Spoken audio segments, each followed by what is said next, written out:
everyone. I'm the board chairman of World Vision. Everything World Vision does focus on one goal, the setting well-being of children, especially the poor. World Vision is committed to helping children enjoy life in all its fullness. Our work with communities, families, and local partners try to improve the well-being of impoverished children in all aspects of their life. Recently, we are going to found an area development program, but now we are looking for the financial sponsor. The good news is my high school classmate, Sophia, is now the president. I believe that she can give me a hand.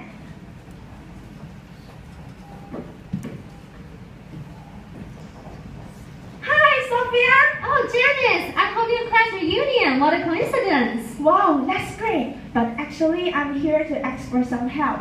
We're going to found an area development program, but now we need some money. Oh, that's a piece of cake. You're talking to the right person. But hey, how come you turned out to be the chairman of World Vision?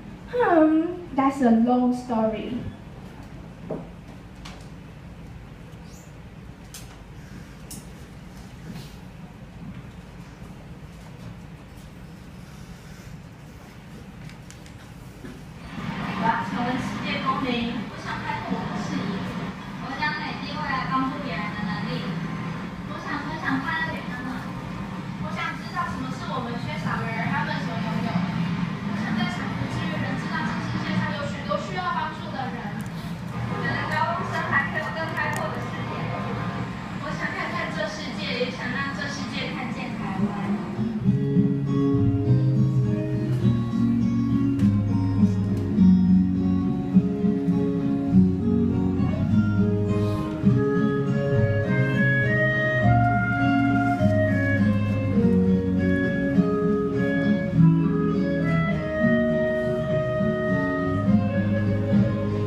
China.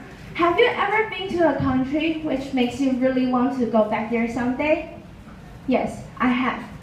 Last summer, I had a great chance to go to Sri Lanka, which is not a typical choice of destination for most people, on a volunteer trip.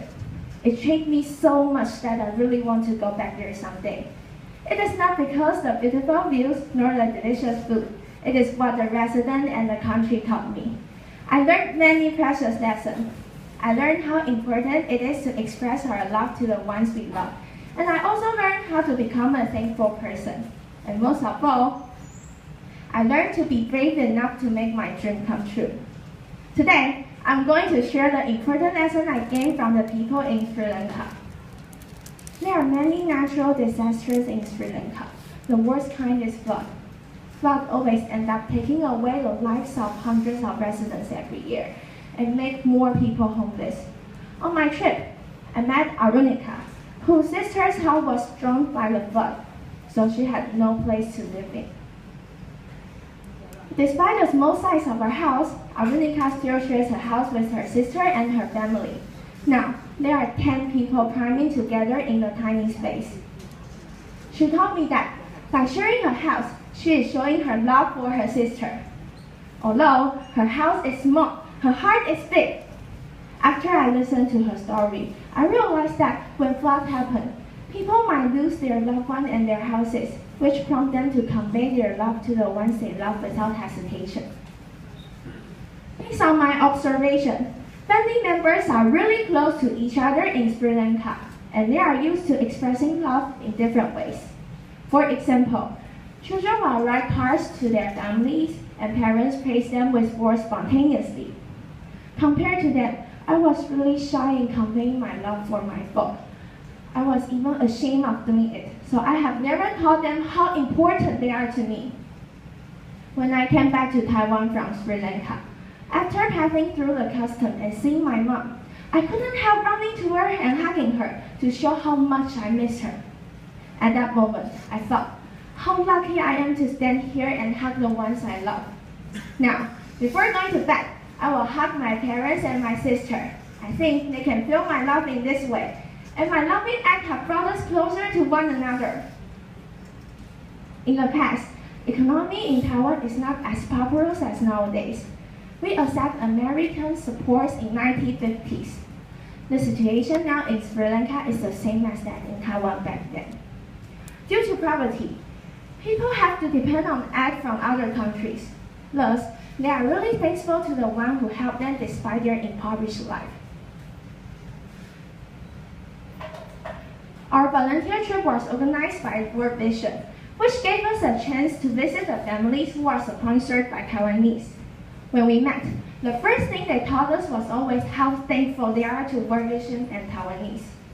We prepared a gift for every family, which contained no more than some notebooks, pencils, and erasers. Yet, the moment they received the gift, they burst into tears. It really surprised us because what we gave was not something luxurious at all. We were so curious about their reaction that we asked them for the reason. They told us that they feel really grateful that we could come and care about them. And they hope we could represent the Taiwanese who are helping them to accept their things. That's the second lesson I learned from them. Being thankful.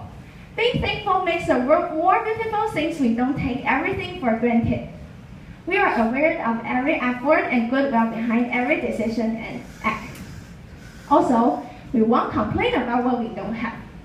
The famous American talk show host, Oprah Winfrey said, "Be thankful for what you have, you will end up having more. If you concentrate on what you don't have, you will never, ever have enough." Without being thankful, people will always focus on the things that we lack and we will never be satisfied.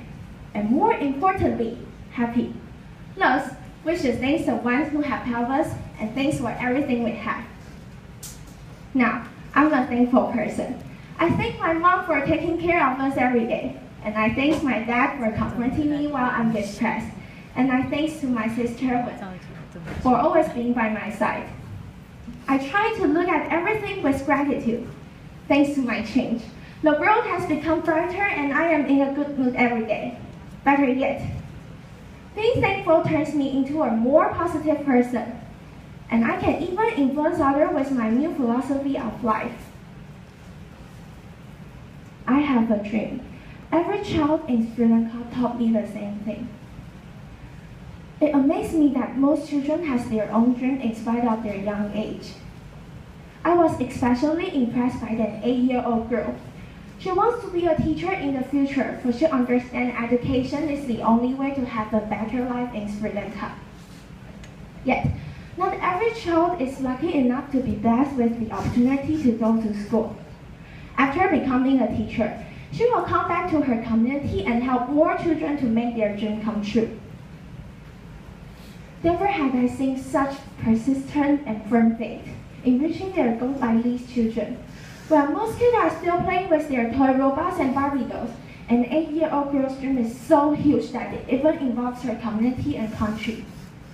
She is only 8. How about me? I'm already 17. Have I ever think about doing something for my community and country? I think it's time for me to look at life from the broader perspective. I learned, I grew, I became a better person who's not afraid to share my love. Every day, I'm filled with gratitude for having such a wonderful life. What's more, I have a dream that reminds me to strive for it when I get up in the morning. I would like to thank the people I met in Sri Lanka. Thank you. Thank you to those who have helped me. I am a beautiful person now, thanks to you.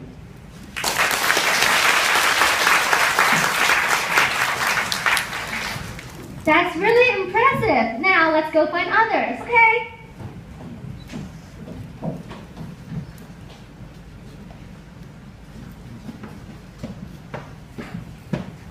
Three, two, one, freeze.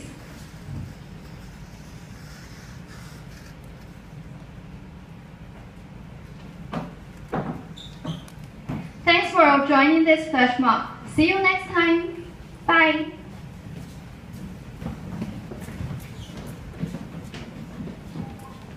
Hey, isn't that Elizabeth? Oh yes, good night, Janice. Hi, Elizabeth. Hey, Janice. Hey, Sophia. What are you doing here? I've just finished holding a flash mob. You may not know that I'm now the CEO of the biggest flash mob organization in the world. What inspired you to take up this career? Well, due to my innate personality, I was accustomed to following rules, whether the rules at home, school, or even in the society. As time went by, however, I had become an introverted person with limited imagination. Needless to say, I never had the courage to do anything outrageous in public. Yet, deep in me, I knew I'd like to have a try. I want to let go all of my control, get out of any well-organized plan, and to experience something different. When I came across a video clip about the flash mob, I was more than thrilled. Can you imagine being one of those who froze at the same time at New York Grand Central Station?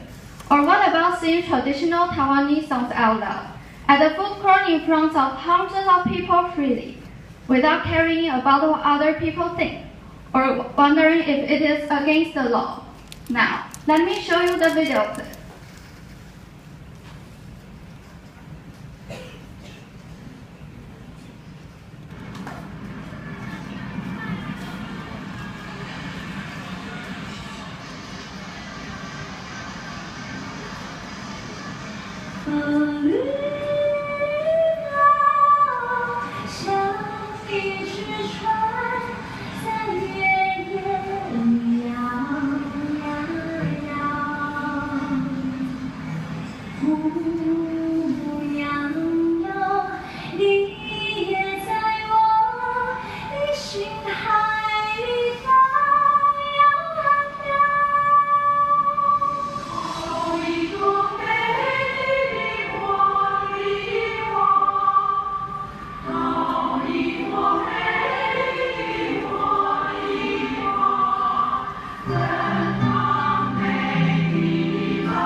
These improvises really stuck to me and made me think, maybe I can be one of them.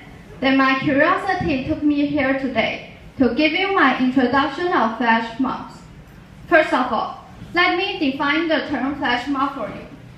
A flash mob is a group of people who assemble suddenly in a public place, perform an unusual and seemingly pointless act for a brief time, and then quickly disperse, often for the purposes of entertainment, satire, and artistic expression.